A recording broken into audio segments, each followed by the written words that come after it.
नमस्कार। शायद बहुत कम लोग जानते हैं कि अरुणाचल प्रदेश नॉर्थ ईस्ट का सबसे बड़ा राज्य है। लगभग 1200 किलोमीटर की बाउंड्री शेयर करता है चाइनीज कंट्रोल तिब्बत के साथ और 500 किलोमीटर बॉर्डर है म्यांमार के साथ। इसी वजह से अरुणाचल एक बहुत ही स्ट्रेटेजिकली इम्पॉर्टेंट स्टेट है। अरुणाचल के मुख्यमंत्री पेमा खांडू आज हमारे साथ हैं। हाल ही में पेमा जी ने हिज होलीनेस दलाई लामा के 90th बर्थडे सेलिब्रेशंस अटेंड की धर्मशाला में। पेमा जी से बात करेंगे दलाई लामा के सक्सेशन के बारे में, और भी सवाल होंगे अरुणाचल के डेवलपमेंट और चाइना से जुड़ी उनकी समस्याओं के बारे में। पेमा जी, आपका स्वागत है पीटीआई में। बहुत बहुत धन्यवाद। Thank you. आप अभी धर्मशाला से लौटे हैं। वहाँ हिज होलीनेस दलाई लामा का 90th बर्थडे था। वो एक्सपीरियंस के बारे में बताइए। मैं अभी रिसेंटली धर्मशाला, जैसे आपने कहा, हिज होलीनेस का जो हिस्टोरिक इनफैक्ट 90th बर्थडे में पार्टिसिपेट करने का मौका मिला है। सो हमारे लिए बहुत ही एक I mean Buddhist, so as an Buddhist हमारे लिए ये बहुत ही एक प्रिविलेज का बात है। It's an honour for me also. So वैसे में तो मैं धर्मशाला में कई बार जा चुका हूँ और हिज होलीनेस का साथ भी कई बार इंटरेक्शन भी पहले भी हो चुका है। मगर बुद्धिस्ट धर्म में क्या है कि जब आप 90 पहुंच जाता है, इट्स वेरी स्पेशल। तो इस बार मैं धर्मशाला उस ओकेजन को विटनेस करने के लिए गया और वहाँ देखा है मैं कि पूरा देश भर से लोग वहाँ पे आए थे। इसके बाद फिर अक्रॉस द ग्लोब बहुत सारा डिप्लोमेटिक रिप्रेजेंटेशन भी वहाँ पे था। जो लोग आ नहीं पाया, फिर वीडियो मैसेज या रिटन फॉर्म में भी भेजा उनको बर्थडे विशेस। इसके अलावा इंटरनेशनल पार्टिसिपेशन काफ़ी लोग था वहाँ पे। So it was a very historic moment for all of us. And how did he seem? He is mentally very alert even at this age. हाँ बिल्कुल जी। उनका हेल्थ काफ़ी अच्छा है। बीच में थोड़ा सा वो नी का प्रॉब्लम था, जो लास्ट टाइम ऑपरेशन भी होकर आया था। तो नी के अलावा उनका हेल्थ बहुत ही अच्छा है। हाँ, लेकिन उनका सक्सेशन का बात तो होता ही रहता है। It is natural that one talks about his successor, and he has said that trust will decide his successor. So what are your thoughts on that? देखिए, अभी जब हम लोग दलाई लामा इंस्टीट्यूट के बारे में जब बात करते हैं तो I think last more than 600 years तब से ही दलाई लामा इंस्टीट्यूशन जो है वो चल रहा है। फर्स्ट दलाई लामा से लेके अभी present Dalai Lama is the 14 Dalai Lama. तो उसमें उनका जो ट्रस्ट है उसको हम लोग कंदन फोरंग ट्रस्ट बोलते हैं। तो जब भी एक दलाई लामा गुजरने के बाद जो नेक्स्ट दलाई लामा का जो रीइंकार्नेशन होता है, जो प्रोसेस को उनका अपना एक डिफाइंड प्रोसेस होता है। कैसे कैसे करके उनका अपना नियम, बहुत सारा नियम होता है। तो उस प्रोसेस को लेके फॉलो अप करने के लिए गनन फोरंग ट्रस्ट वो पहले से ही चल के आ रहा है।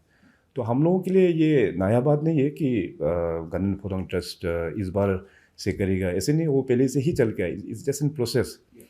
तो ये बीच में चर्चा में इसलिए आया क्योंकि I think way back in 2011 तो उसमें शायद हिज होलीनेस ने कई बार वो शायद बोला था कि दलाई लामा इंस्टीट्यूशन कंटिन्यू होगा या नहीं होगा। यस। और कभी कभार तो वो शायद बोला भी है कि नेक्स्ट दलाई लामा वुड भी शायद कि एक औरत भी हो सकता है। तो ऐसे करके स्पेकुलेशंस काफ़ी था लोगों में कि अभी क्या होगा। तो हिज होलीनेस से कहा था कि व्हेन ही विल बी 90 तो उसको हम फिर लोगों से डिस्कस करके बुद्धिज़्म में बहुत सारा अपना अलग अलग ये होता है अपना बुद्धिस्ट का जो उसको क्या बोलेंगे अभी, ट्रेडिशंस। यस, अलग अलग ट्रेडिशंस काफ़ी सारा है। तो सारा हेड लामास का साथ में बातचीत करके तो 90th बर्थडे में उनको डिस्क्लोज करेंगे बोल के कहा था। सो 90th बर्थडे आने से पहले अभी जितने भी जो हेड ऑफ लामास था बुद्धिज़्म का, अलग अलग ट्रेडिशंस का, सबका कॉन्फ्रेंस हुआ। इसके बाद फिर जो हिमालयन बेल्ट में जितने भी जो बुद्धिस्ट लोग हैं उनका साथ भी डिस्कस हो गए। तो फाइनली वही डिसाइड हुआ कि दलाई लामा इंस्टीट्यूशन जो है वो कंटिन्यू होगा और गनन फोरंग जैसे पहले चल के आया, he will take care of the तो इन अ प्रोसेस। वे जो स्पेकुलेशन था वो एट रेस्ट हो गया, वो उसको ख़त्म हो गया। हाँ बिल्कुल जी, बिल्कुल जी। लेकिन चाइना ने ऑब्जेक्ट किया है जो उनके स्टेटमेंट को, तो उसके बारे में आपका क्या विचार है? हमको नहीं लगता है कि, आई डोंट नो चाइना क्यों ऑब्जेक्ट कर रहा है इसको लेके। उनका अपना शायद उनका अपना पॉलिसी होता होगा। बट बुद्धिज़्म देखिए, चाइना जो मेनलैंड कंट्री वहाँ में भी बुद्धिज़्म है। वहाँ भी काफ़ी बुद्धिज़्म पुराना है। मगर बुद्धिज़्म देखिए अभी दुनिया भर बहुत सारा कंट्रीज़ में बुद्धिज़्म है। मगर दलाई लामा इंस्टीट्यूशन जो है वो केवल सिर्फ तिब्बत में है और हमारा हिमालयन बेल्ट के लोग उनको मानते हैं। सो चाइना में बुद्धिज़्म जो है वहाँ पे दलाई लामा इंस्टीट्यूट नहीं है। तो हमको ये समझ में नहीं आ रहा है कि दलाई लामा इंस्टीट्यूट को वो चाइनीज़ वाला कैसे डिसाइड करेगा, जो कि चाइना में दलाई लामा इंस्टीट्यूट का कॉन्सेप्ट ही नहीं है वहाँ पे। तो आपका कहने का मतलब कि चाइना का कोई इसमें रोल होना भी नहीं चाहिए, रोल ना है ना होना ना चाहिए, है ना होना चाहिए इसमें। ना होएगा, आगे हाँ, जाके भी नहीं होगा। बिल्कुल बिल्कुल जी। Right right. एक अभियान की तरह चला है कि कुछ एमपीज में कि दलाई लामा को भारत रत्न देना चाहिए, आपका क्या उस मानना है उसके बारे में? हाँ, देखिए इसमें सबसे पहले हम लोग को ये जानना ज़रूरी है कि बुद्धिज़्म जो है अपना ही देश से ही निकला हुआ है। बुद्ध भगवान यहीं का है, तो यहीं में ही बुद्ध भगवान अपना सारा बुद्धिज़्म को लेके, और way back in 8th century से जो नालंदा यूनिवर्सिटी था यहाँ पे, तो नालंदा यूनिवर्सिटी से बहुत सारा गुरुस लोग तिब्बत गया यहाँ से।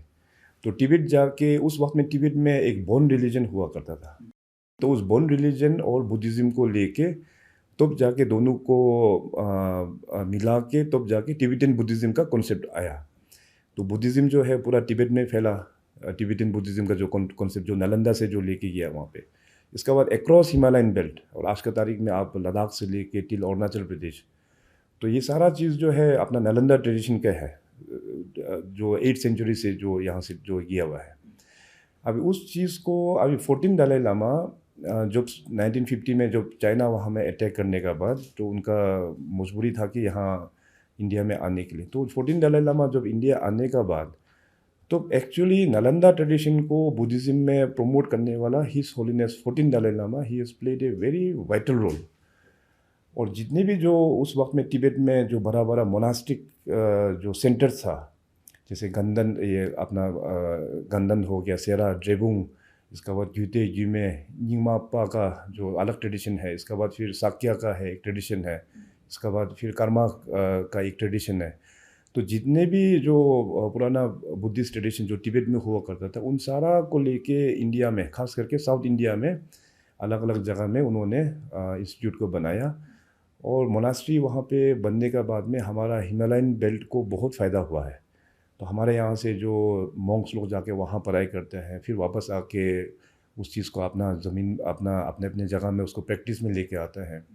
सो इन डेडलाइन अगर हम लोग देखा जाएगा, उसी दिशा में देखा जाएगा, तो his holiness 14 Dalai Lama has played a very vital role in preserving and promoting the ancient old Nalanda tradition which is from our own country. तो उसको देखा जाए तो, और उनको डेफिनेटली भारत रत्न का जो अभी आपने जिक्र किया कि हमारे यहाँ का ऑनरेबल एमपीस लोग ने जो लिखा हुआ है, डेफिनेटली ये बहुत अच्छा एक स्टेप है। आपने कई बार आप हिज होलीनेस दलाई लामा से मिले हैं, उनके एडवाइज़र से मिलते रहते हैं, आपको अच्छा ज्ञान है। आपको कुछ इंडिकेशन मिला है कि उनके सक्सेसर का जो सर्च है, जो खोजना था, वो शुरू हो गया है? नहीं, वो ऐसे नहीं होता है। अच्छा। तो इनफैक्ट जैसे मैंने कहा, हिज होलीनेस का हेल्थ बहुत ही अच्छा है, तो हाँ। और इस बार भी हिज होलीनेस ने कहा था कि he will live around 130 years. तो हम लोग पूरा प्रार्थना करेंगे, and I am very hopeful वो उतना तक 130 ईयर्स वो जिएंगे। तो जो सर्च जो गंदन फोडोंग जो है, जो ट्रस्ट जो दलाई लामा का नेक्स्ट दलाई लामा 15 दलाई लामा का जो प्रोसेस जो स्टार्ट होगा, तो प्रेसिडेंट दलाई लामा स्वर्गवास होने का बाद ही तब जाके ये सारा प्रोसेस होगा। तो इसमें कुछ ऐसे जल्दीबाजी कुछ नहीं है कि इसमें किस प्रकार से होगा, क्या है वो डिटेल तो शायद हमको भी पता नहीं, लेकिन उसका सेट है, उसका पूरा अपना नियम है उसमें। नियम पूरा सब प्रोसीजर सेट है। और उसमें अभी स्पेकुलेट करके कोई मतलब नहीं बनता। हाँ, अभी उसका कुछ मतलब नहीं कि कहाँ जन्म होगा, किस रीजन में होगा, वो इंडिया से होगा या तिब्बत से होगा या हाँ, इसमें केवल एक ही क्लैरिटी है कि हिज होलीनेस ने शायद इंटरव्यू में भी कहा था कि जो नेक्स्ट दलाई लामा होगा, he will be born in a free world, मतलब फ्री कंट्री।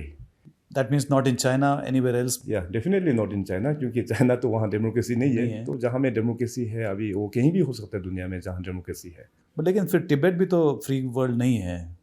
तिब्बत भी नहीं है, तो इसीलिए अभी स्पेसिफिक अभी ये कंट्री में नहीं होगा, वो कंट्री में नहीं होगा, वो अभी थोड़ा सा हमारे लिए इमेच्योर्ड होगा ये सब बोलने के लिए। लेकिन इतना तो तय है कि जहाँ डेमोक्रेसी है, जहाँ लोग अपना फ्रीडम है, अपने बातों को रख सकता है, परेशानी को रख सकता है, तो आई थिंक उसी में ही ये एक क्लैरिटी तो है।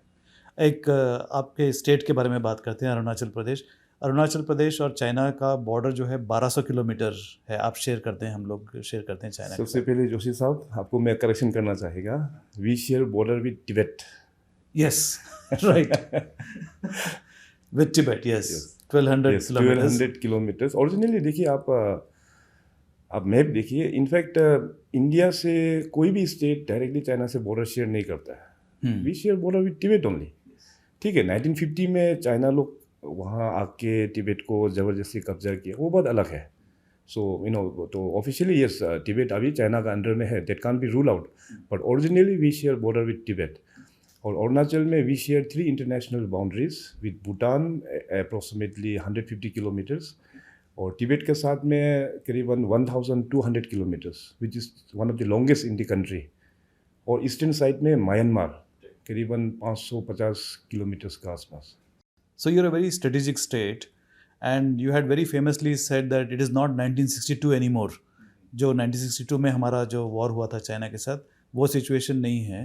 तो अभी जो प्रिपेयर्डनेस के बारे में कुछ बताएंगे कि कितना, why is it not 62 anymore? देखिए 1962 का तो बात ही अलग था। उस वक्त में नॉर्थ ईस्ट ऐसे होल हमारे वहाँ पे बहुत मेजर प्रॉब्लम जो था, कनेक्टिविटी का प्रॉब्लम था और बहुत सारे इश्यूज था। और देश को भी आज़ादी मिले हुए है, कुछ ही साल मतलब हुआ था 47, 1962 उतना ज़्यादा डिफरेंस नहीं है। तो डेवलपमेंट वाइज से क्योंकि नॉर्थ ईस्ट ऐसे होल काफ़ी एक डिफ़िकल्ट टेरेन है, एंड अरुणाचल प्रदेश क्योंकि हम लोग हिमालयन रेंजेस का है, सो हमारे वहाँ पे उस वक्त में डेवलपमेंट नाम का ना के बराबर था। सो उस वक्त में जो चाइनीज़ का एग्रेशन हुआ है, तो लेकिन आज का तारीख में अभी देखो सारा चीज़ बदल गया है।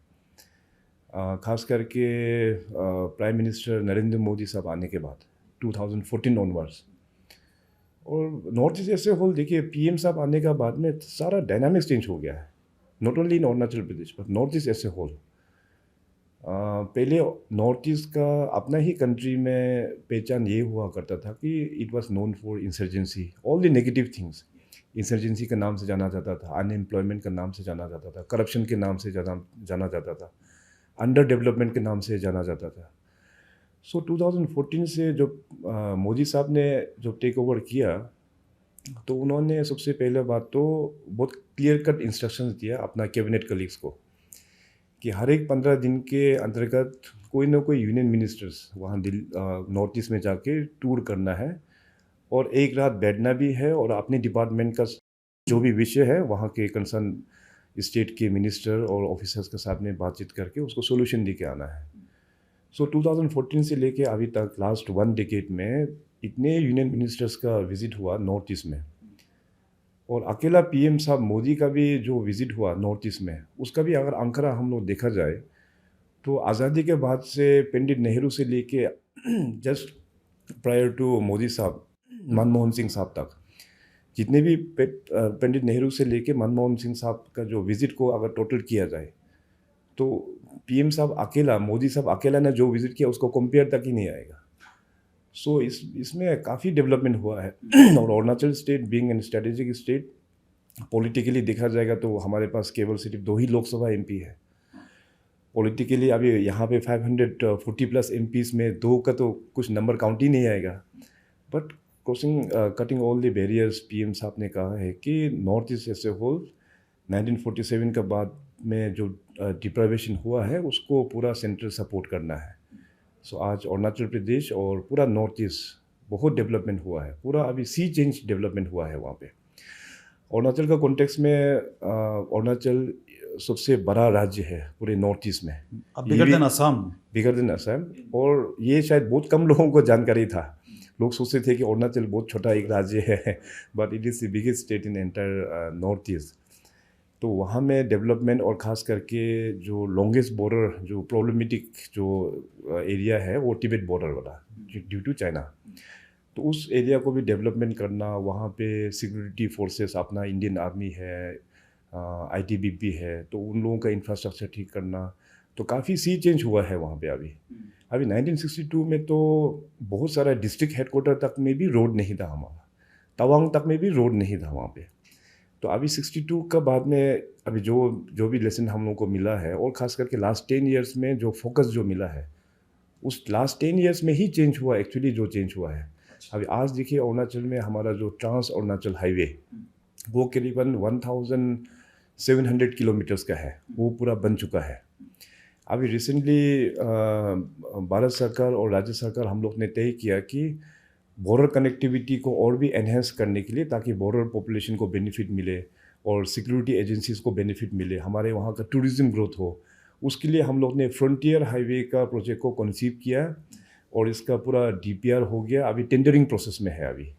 That is around 2500 kilometres of highway, 2500 kilometres. तो आप सोचिए कि इतना इन्वेस्टमेंट भारत सरकार की ओर से हो रहा है इंफ्रास्ट्रक्चर डेवलपमेंट के लिए। हमारा वाइब्रेंट विलेज प्रोग्राम जो लास्ट 3 इयर्स में लॉन्च हुआ है honourable home minister Amit Shah ji के माध्यम से, और अमित शाह जी ने हमारे वहाँ अरुणाचल में आके जो एक डिस्ट्रिक्ट है, उसको अंजाव डिस्ट्रिक्ट है, उसमें एक एरिया है जो बॉर्डर के नज़दीक एक गांव है, वहाँ पे किबितो। पहले हम लोग बॉर्डर एरिया को हमेशा हम लोग कहते थे कि ये लास्ट विलेज है। तो अभी मोदी साहब की लीडरशिप में that last village has become the first village. तो अमित शाह जी वहाँ पे आए और उसके बाद वाइब्रेंट विलेज प्रोजेक्ट का फेज़ 1 प्रोजेक्ट पूरे नॉर्दर्न बेल्ट का, पूरे कंट्री का, अरुणाचल से ही लॉन्च हुआ है।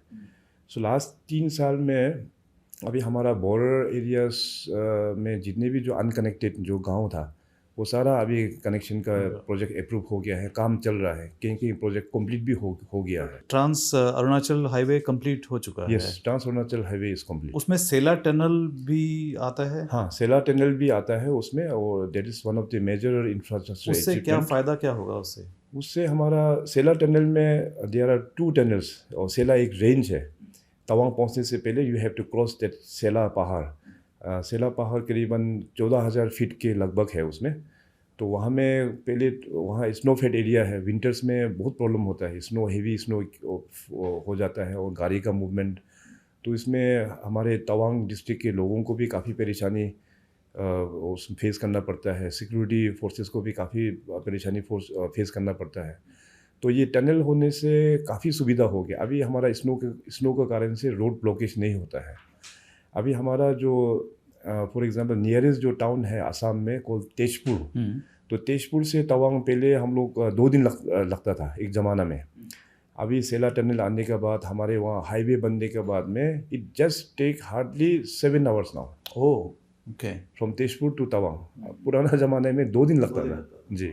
तो ऐसा फ़र्क हुआ। पेमा साहब, आपका हिंदी बहुत अच्छा है, और इसलिए नहीं कि आपने हिंदू कॉलेज में पढ़े हैं दिल्ली में, लेकिन आपने बताया कि अरुणाचल में the link language is Hindi, not in any, there is no language of Arunachal Pradesh. उसके बारे में बताइए। अरुणाचल का इनफैक्ट यही एक खूबसूरत है कि अरुणाचल जितने बड़ा लैंड मास है उतना ही बड़ा हमारा अलग अलग ट्राइबल ग्रुप्स है वहाँ पे। 26 tribal groups? 26, yes. We are major 26 tribal groups and more than hundreds of sub-tribe. तो आप नॉर्थ ईस्ट में अगर दूसरा स्टेट्स में जाएंगे तो वहाँ में भी ट्राइबल ग्रुप है, मगर सबका एक तो बाइंडिंग एक लैंग्वेज होता है, कॉमन लैंग्वेज। जैसे आसाम में आसामीज होता है, मिज़ोरम में जाएगा तो मिज़ो भाषा, नागालैंड में जाएगा तो नागामीज, इस टाइप का। मगर अरुणाचल में we don't have an common language called Arunachali, because every tribe has its own language. बिल्कुल। और हर एक ट्राइब इतना हम लोग का वहाँ पे डाइवर्सिटी है कि मैं अगर अपना डायलेक्ट, अपना भाषा में बात करूँगा तो दूसरा ट्राइब के लोग समझ में नहीं आएगा। तो इसलिए हिंदी सब लोग बोल लेते हैं वहाँ पे। थोड़ा ग्रामेटिकल मिस्टेक ज़रूर होगा, मगर आप गांव में भी जाइए, वहाँ के गांव वाले सारा लोग हिंदी समझते हैं, हिंदी बोल लेंगे। सो ये एक बहुत अच्छा एक चीज़ है अरुणाचल में देखने का। तो ये स्कूल में पढ़ाया जाता है हिंदी, अब ऐसे ही पिकअप हो जाता है? नहीं, हिंदी तो अभी जब से हमारे वहाँ एजुकेशन जब आना शुरू हुआ तो हिंदी तो स्कूल करिकुलम में है ही है। इसके अलावा फिर जैसे मैंने कहा कि स्ट्रेटेजिक लोकेशन है, तो हमारे वहाँ पे जो सिक्योरिटी फोर्सेस जो आते हैं, अलग अलग राज्य से आते हैं, तो वो लोग हिंदी भाषा करते हैं। इसके अलावा फिर हमारा जो रोड एजेंसी है, बॉर्डर रोड ऑर्गेनाइजेशन, तो अलग अलग मीडियम भी है कि हिंदी भी हम लोग फटाफट सीख गया जी। जो साउथ के जो स्टेट्स हैं और कुछ और स्टेट्स हैं, वो लोग ये कहते हैं कि हिंदी इम्पोज हो रहा है हमारे ऊपर, नहीं होना चाहिए। उसके बारे में क्या कहना चाहेंगे? नहीं, देखिए, सबका अपना जो मदर जो भाषा है, मातृभाषा, सब स्टेट्स का अपना अपना होता है, सब ट्राइब का भी होता है। That should be given importance, वो तो हम भी मानते हैं। इवन मैं भी अपना स्टेट में जैसे अलग अलग ट्राइब का जो भाषा है उसको प्रिजर्व करना चाहिए। जो बच्चे लोग भी जो आजकल पढ़ाई लिखाई में कोई लोग बाहर जाते हैं स्कूल कॉलेजेस में, मैं हमेशा बोलता हूँ कि जब वापस आएंगे तो डेफिनेटली उसको अपना ही डायलॉग में बात करना है। तो अपना, क्योंकि उससे अपना पहचान होता है। क्योंकि अपना कंट्री में, देश में, भारत में इतना सारा कम्युनिटीज़ है, अलग अलग रिलीजन ग्रुप का भी है, अलग अलग कम्युनिटीज़ है, बैकग्राउंड है। तो अपना अपना जगह में अपने अपने भाषा को प्रिजर्व करना ये बहुत ही इम्पोर्टेंट है। तो definitely Hindi as an bilingual language तो सीखने में कुछ प्रॉब्लम नहीं, और सीखना चाहिए, ये भी इन एडिशन हो जाएगा। फिर से ज़रा चाइना के पास फिर से जाते हैं। चाइना का एक आदत है कि वो अरुणाचल में जितने भी प्लेस के जो नेम्स हैं वो अपना नाम लगा देते हैं, कुछ ना कुछ चेंज करके अपना नाम लगाते हैं, मैप चेंज करते हैं। Is it in a way threatening message to India and how should India deal with it? ये चाइना का एक तो अभी आदत से पड़ गया है उन लोगों का। वो एक बार नहीं, आई थिंक लास्ट टाइम जो रीनेमिंग हुआ है अरुणाचल में कई सारा जगह का, आई थिंक कुल मिला के this is their 5th attempt if I am not mistaken. तो हम लोगों के लिए कुछ सरप्राइजिंग बात नहीं है, वो चाइना का आदत हम लोग को पता है। और आई थिंक ऑफिशियली MEA उसको डील किया है, उनका जवाब भी दिया हुआ है। एक और रिपोर्ट निकला है कि चाइना एक डैम बना रहा है बिल्कुल अरुणाचल के बॉर्डर के उधर, तो उससे सियांग रिवर में हमारे को क्या इम्पैक्ट होगा? ये थोड़ा सा कंसर्न एक बात है आपने जो बताया। तो लास्ट टाइम 2021 में जो चाइनीज़ गवर्नमेंट का प्रीमियर वहाँ में अरुणाचल का बॉर्डर में आके गया, वो आके उस प्रोजेक्ट को भी देख के गया, फिर वापस जाके बीजिंग में उन लोगों का 5 ईयर प्लान में उस प्रोजेक्ट को शामिल कर दिया। तो वहाँ में अरुणाचल का बॉर्डर में वो लोग को प्लान कर रहा है कि एक बहुत बड़ा, दुनिया का सबसे बड़ा हाइड्रो पावर प्रोजेक्ट बनाने का, करीबन 60,000 मेगावाट। तो उसको लेके सभी लोग चिंतित हैं। तो अगर चाइना इंटरनेशनल वाटर ट्रीटी का अगर सिग्नेटरी होता तो हम लोगों के लिए प्रॉब्लम नहीं है, क्योंकि उसमें जो डाउन द लाइन जो बेसिन में जितना पानी छोड़ना है, अपना जो एक्वा लाइफ, मेरीन लाइफ के लिए जितना पानी चाहिए मैंडेटरी जो छोड़ना है वो उसको छोड़ना ही पड़ता है। इनफैक्ट अगर वो लोग इंटरनेशनल वाटर ट्रीटी शेयरिंग का अगर सिग्नेटरी होता तो हम लोगों के लिए ये प्रोजेक्ट जो है ब्लेसिंग इन डिस्गाइज होना था। क्योंकि हम समर्स में देखिए हमारे वहाँ में भी काफ़ी फ्लडिंग होता है, वो फ्लडिंग असम में होता है, इट गोज टिल बांग्लादेश। तो एक प्रोजेक्ट अगर बड़ा डैम या जो भी स्ट्रक्चर वहाँ तिब्बत में आ जाता तो हमारा फ्लडिंग जो है वो मॉडरेट हो जाता, provided if China could have been the signatory and abides by by the international international rules. Water sharing law. लेकिन चाइना तो सिग्नेटरी नहीं है। तो अभी प्रॉब्लम उसमें है। अभी प्रॉब्लम इसलिए है क्योंकि चाइना का भरोसा नहीं है, कब क्या कर देगा। तो मान लीजिए अभी वहाँ पे डैम बन जाने के बाद में वो लोग अगर पानी को छोड़ देता है तो हमारा पूरा जो सियांग बेल्ट पूरा ख़त्म हो जाएगा। और वहाँ में खास करके जो ट्राइब है वहाँ पे आदि ट्राइब लोग मैक्सिमम उस बेल्ट में ही बसे हुए हैं। तो वहाँ का पूरा प्रॉपर्टी, उसका ज़मीन, खास करके ह्यूमन लाइफ बहुत काफ़ी डिवास्टेटिंग इफेक्ट होगा। फिर फर्दर आसाम, ब्रह्मपुत्र बहुत डिवास्टेटिंग इफेक्ट होगा, it will go till Bangladesh. तो इसको लेके अभी भारत सरकार के साथ में भी डिस्कस करके इसको एक डिफेंस मैकेनिज्म के तौर पे देख के वहाँ पे एक प्रोजेक्ट हम लोग ने कंसीव किया है कि सियांग अपर मल्टीपर्पज़ प्रोजेक्ट, एक मल्टीपर्पज़ प्रोजेक्ट बनेंगे जिसमें से एक डिफेंस मैकेनिज्म और वाटर सिक्योरिटी के लिए भी। तो चाइना तो अभी काम तो वहाँ पे आई थिंक वो लोग स्टार्ट भी अभी करने वाला होगा या कर दिया होगा, क्योंकि वो लोग तो कुछ शेयरिंग नहीं करते हैं वो लोग। तो लॉन्ग रन में क्या होगा कि डैम अगर बन जाता है तो हमारा सियांग नदी और ब्रह्मपुत्र का पानी काफ़ी सूख जाएगा। तो वाटर सिक्योरिटी के लिए हम लोग अगर ये अरुणाचल में जो हम लोग प्रोजेक्ट का जो कंसीव कर रहा है वो बन जाने से क्या होगा कि हमारे लिए जो पानी का रिक्वायरमेंट है वो अपने डैम से हम लोग उसको मेंटेन कर पाएंगे। और फ्यूचर में अगर वहाँ से कुछ पानी वो लोग छोड़ देते हैं तो उसके लिए भी हम लोग फ्लडिंग तो होगा, डेफिनेटली होगा, मगर it can be controlled. Right. So, setting aside the military threat from China, it seems to me that this is a far bigger threat than anything else. बिल्कुल जी। It is going to cause an existential threat to our tribes, our livelihoods. Right, बिल्कुल बिल्कुल। ये काफ़ी एक, क्योंकि China इसको लेके एक वाटर बम की तरह भी वो लोग यूज़ कर सकते हैं।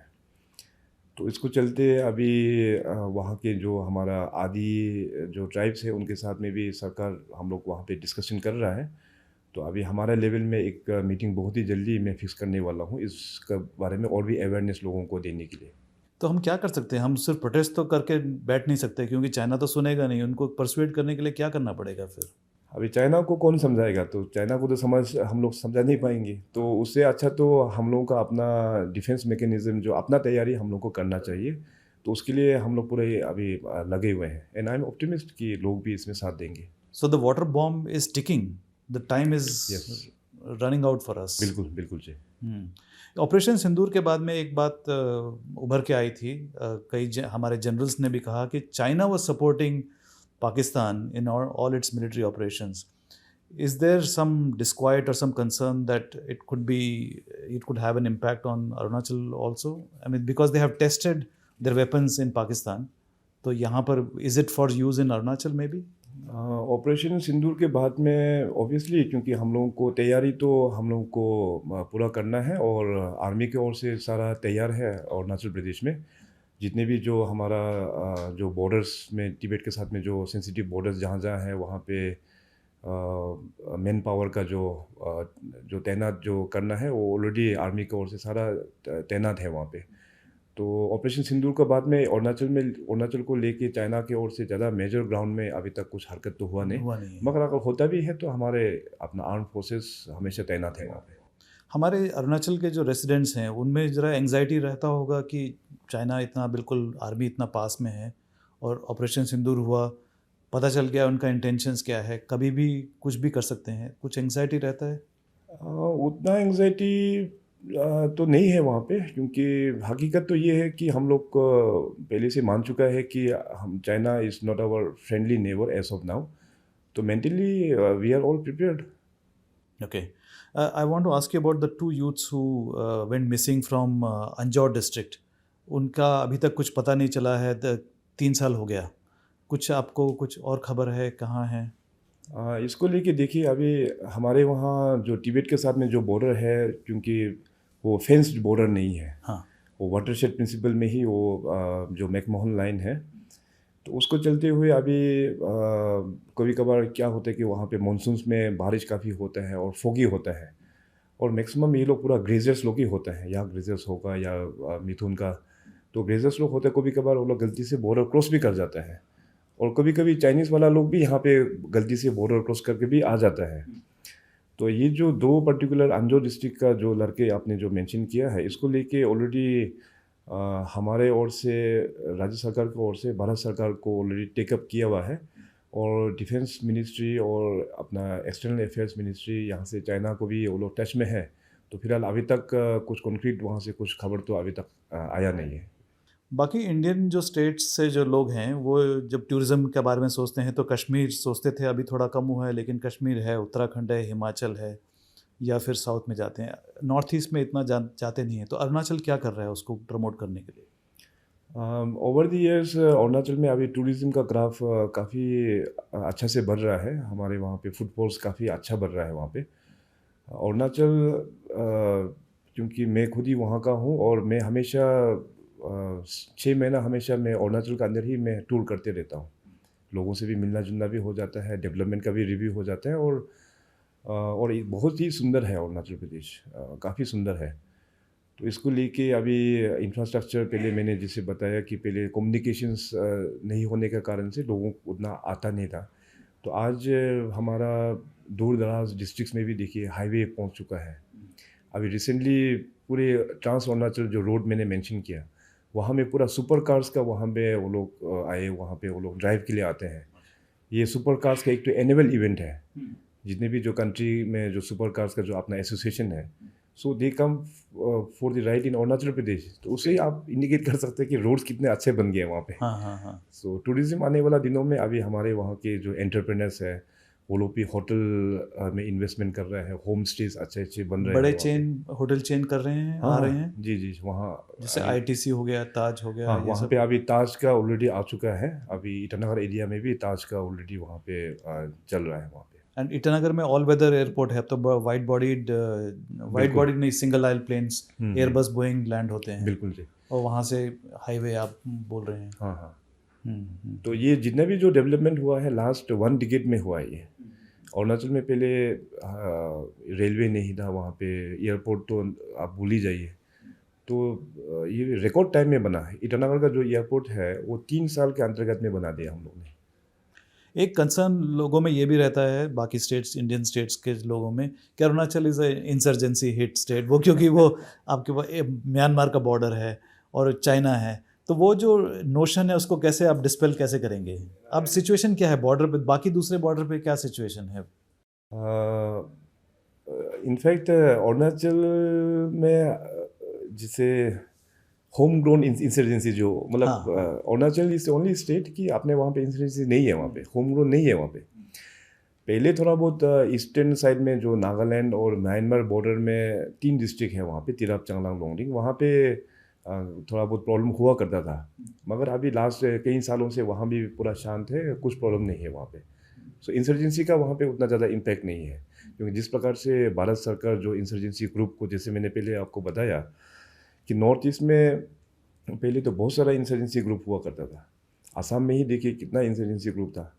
तो अभी भारत सरकार के इंटरवेंशंस के कारण से बातचीत, एक्रॉस द टेबल बातचीत करके अभी लगभग सभी इंसर्जेंट ग्रुप जो नॉर्थ ईस्ट में है सब लोग ने हथियार डाल चुका है। Now they have become the part of the main stream.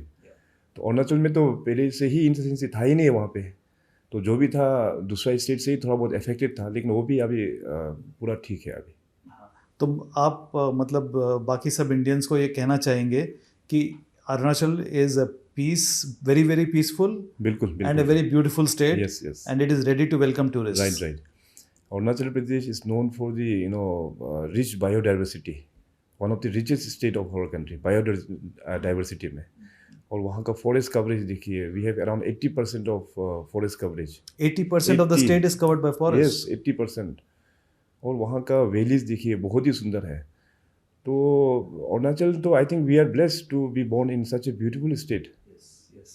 तो मैं अनुरोध करेंगे आपका चैनल के माध्यम से कि आप लोग ज़रूर अरुणाचल आइए। ज़रूर आएंगे, definitely I am sure people will be coming to Arunachal. जाने से पहले एक आखिरी सवाल, एक Hump World War II museum जो आपने शुरू किया है पासीघाट में, उसके बारे में बताइए, वो क्यों यूनिक कैसे है? ये हम्प वर्ल्ड वॉर म्यूज़ियम जो पासीघाट में हम लोग ने शुरू किया है, it is based on the second world war. Second world war में जैसे आपको पता है कि उसमें अमेरिकन फोर्सेस लोग अपना ट्रूप्स को सपोर्ट करने के लिए, उनका राशन और जो भी सपोर्ट करने के लिए, तो बेस जो है असम में था एयरक्राफ्ट्स का। तो उसमें बहुत सारा फ्लाइट्स वो लोग ने वहाँ से असम से उड़ के लेके गया, लेकिन वो लोग कभी वापस नहीं आया, उतना वापस वो लोग अनफॉर्चुनेटली वापस आ नहीं पाया। तो मैक्सिमम काफ़ी सारा क्रैशेस वगैरह हुआ वहाँ पे। तो हम जो है वो काफ़ी बड़ा एक एरिया है, क्योंकि उसमें हाई माउंटेन्स है, मौसम का वहाँ पे भरोसा नहीं है, अचानक फिर मानसून बारिश हो जाता है, क्लाउड आ जाता है।